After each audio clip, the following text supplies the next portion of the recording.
Jimmy Carter's last illusions about Brezhnev are crushed in 1979 when the Soviet army invades Afghanistan.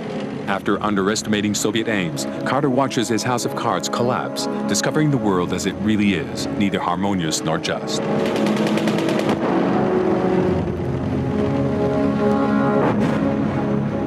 But soon after, he asks Stansfield Turner and the CIA to start arming Afghan rebels to fight the Soviet occupation. Jimmy Carter was the one that was most surprised in Christmas of 1979 when the Soviets invaded Afghanistan, and he flew into a rage.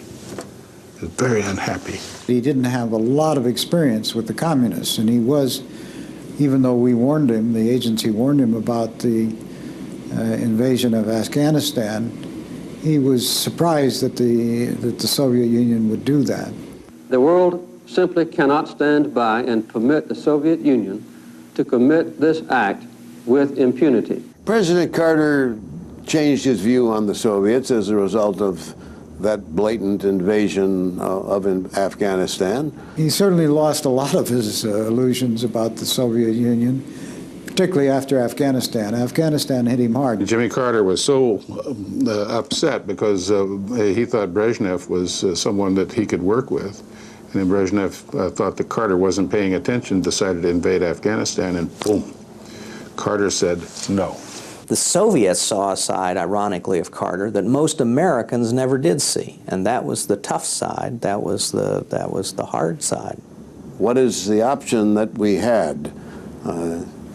Not to resist and let the Soviets overwhelm the country completely? He apparently had a very severe change of mind and immediately agreed to help the Afghan Mujahideen with lethal weapons. And I think the invasion took place on 26th or 27th December, and the first weapons that we sent through the Pakistanis arrived on the 10th of January, which was pretty quick.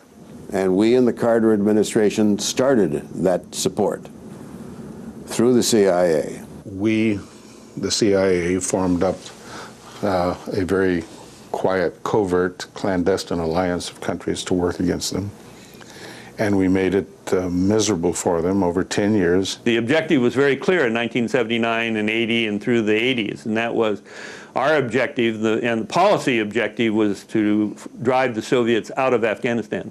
How could we predict way back in 1979 that the people we were supplying arms to defeat the Soviets in Afghanistan were necessarily going to turn into something as horrible as the Taliban? We created the Taliban, we created this fundamentalist army, and we did not know what we were doing. We did not take into account the cultural reality of what was on the ground there. But Carter has another crisis on his hands, one that has stirred up public opinion.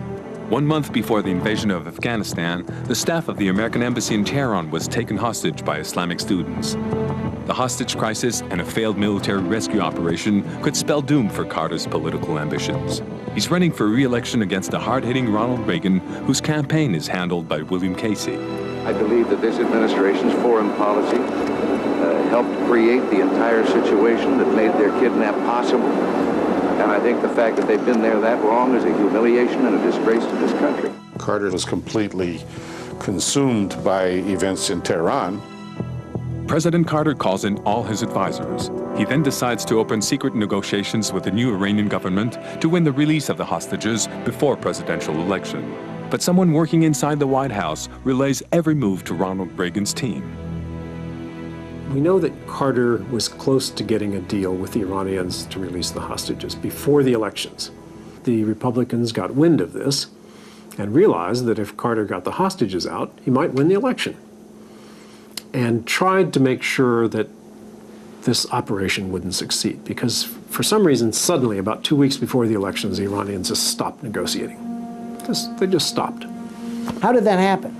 Because that national security staff leaked classified information to the Reagan campaign to assist Reagan getting elected president. There was an entire intelligence operation to ruin Jimmy Carter's presidency. Frank Carlucci, CIA Deputy Director, resigns and joins Ronald Reagan's team, soon followed by Robert Gates, head of the National Security Council. Gates worked for Jimmy Carter. Carlucci worked for Jimmy Carter. All these guys worked for Jimmy Carter. And suddenly, it's just coincidental that every one of those guys in that operation that Carter ran ended up working for Ronald Reagan. I wanted to get out of the Carter White House, and I wanted to go back and take a senior analytical position at CIA. I had planned to leave government, so I did not abandon Jimmy Carter, and I don't think Bob Gates did either. I had frankly gotten fed up with the Carter White House. And so Reagan comes in, and they all move over to Reagan. The American hostages are released on the very same day Jimmy Carter hands over power to successor Ronald Reagan, January 20th, 1981.